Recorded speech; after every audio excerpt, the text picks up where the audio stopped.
Assalamualaikum warahmatullahi wabarakatuh. Perkenalkan, nama saya Maharani Ihsan dengan nomor NIM 933104619 dari Prodi Studi Agama Fakultas Usuluddin dan Dakwah IAIN Kediri. Video ini saya buat untuk memenuhi tugas tafsir tematis oleh dosen pengampu Bu Yuliana Desi Rahmawati.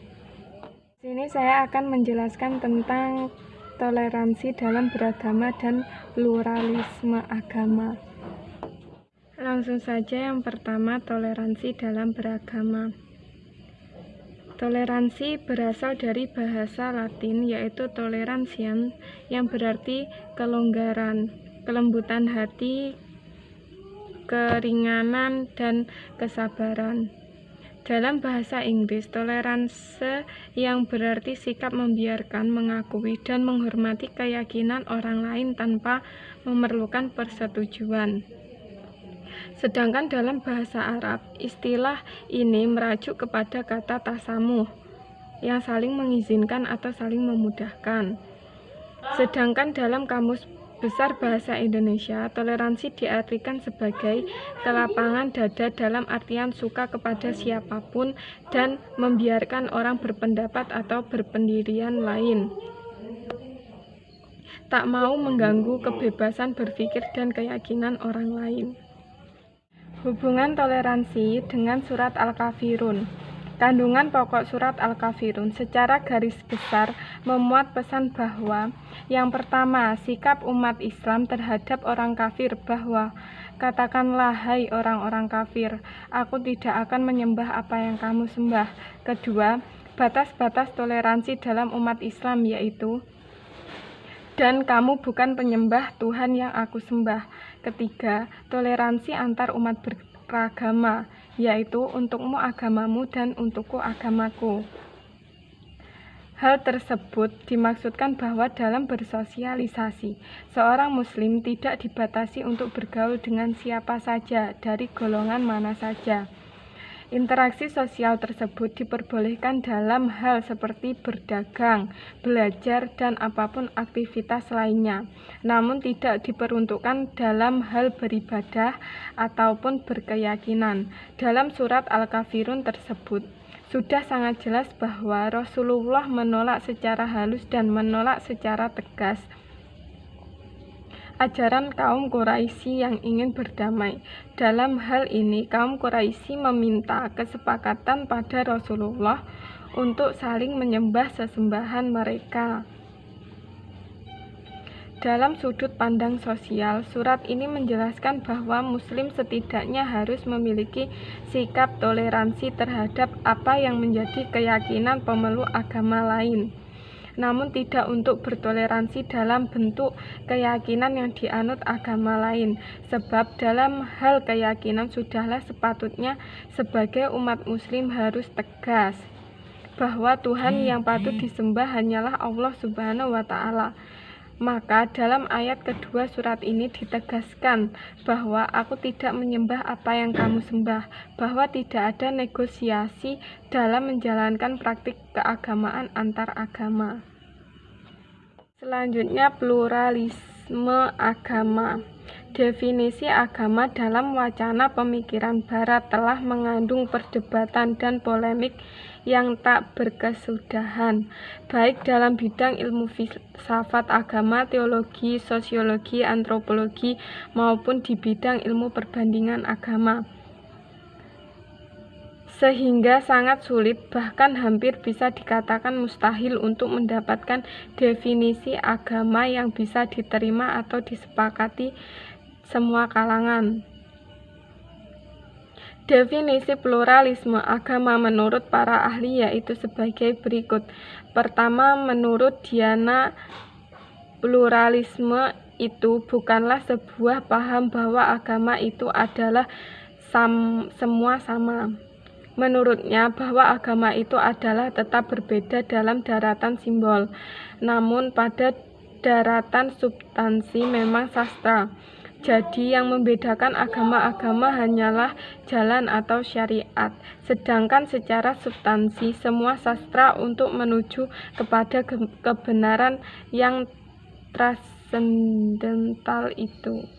Kedua, Hicks berpendapat bahwa pluralisme agama merupakan suatu gagasan yang mengajarkan bahwa Tuhan sebagai pusat, dikelilingi oleh sejumlah agama. Setiap kelompok mendekati Tuhan dengan cara masing-masing. Konsepsi Nas tentang Islam pluralis jika didasarkan kepada pemahaman bahwa pada dasarnya setiap agama terstrukturasi dari dua hal, yakni permusuhan iman dan pengalaman iman. Definisi pluralisme agama menurut pemikiran Muslim yaitu sebagai berikut. Pertama, Muhammad Rasjidi mendefinisikan pluralisme agama sebatas sebagai realitas religius, sosiologis, bahwa pada kenyataan masyarakat memang plural.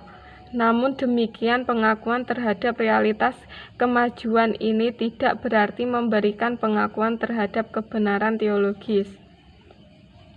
Kedua, Mukti Ali dan Alwi Shihab berpendapat bahwa pluralisme agama tidak sekedar memberi pengakuan terhadap ekstansi agama-agama lain, namun sebagai besar membangun sikap menghargai dan membangun keharmonisan umat beragama dalam konteks ini. Kedua, pemikiran tersebut berada pada wilayah agree in disagreement, setuju dalam perbedaan. Dengan demikian, mereka meyakini bahwa kebenaran agamanya sendiri, namun mempersilahkan orang lain juga meyakini kebenaran agama yang dianutnya. Ayat-ayat yang membahas tentang kebebasan beragama. Dalam Al-Quran, Allah beberapa kali menegakkan tentang kebebasan beragama, bahwasannya Allah tidaklah memaksa manusia untuk memeluk agama Islam. Allah mengkaruniakan kita pikiran, sehingga kita dapat membedakan mana yang baik dan mana yang tidak.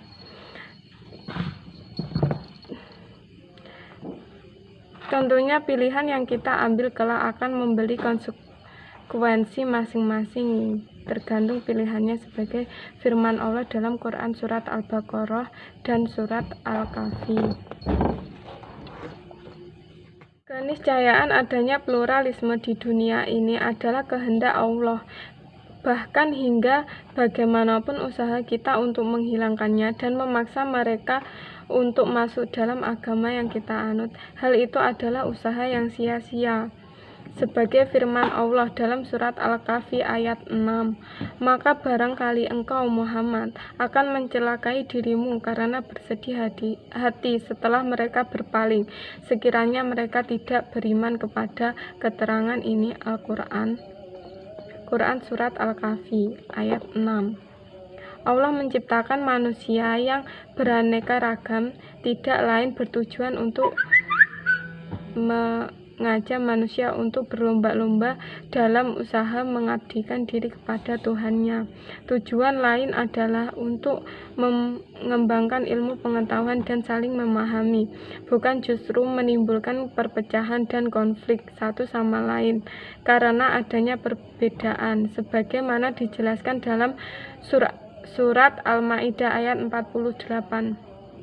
Dan kami telah menurunkan kitab Al-Quran kepadamu Muhammad dengan membawa kebenaran yang membenarkan kitab-kitab yang diturunkan sebelumnya dan menjaganya, maka putuskanlah perkara mereka menurut apa yang diturunkan Allah, dan janganlah engkau mengikuti keinginan mereka dengan meninggalkan kebenaran yang telah datang kepadamu untuk setiap umat di antara kamu. Kami biarkan aturan dan jalan yang terang. Kalau Allah menghendaki, niscaya kamu dijadikan satu umat saja, tapi Allah hendak menguji kamu terhadap karunia yang telah diberikan kepadamu. Maka berlomba-lombalah berbuat kebajikan. Hanya kepada Allah kamu semua kembali, lalu diberitahukannya kepadamu terhadap apa yang kamu perselisihkan. Quran surat Al-Maidah ayat 48. Itu tadi penjelasan dari saya. Apabila ada kurang lebihnya saya mohon maaf. Akhirul kalam. Wassalamualaikum warahmatullahi wabarakatuh.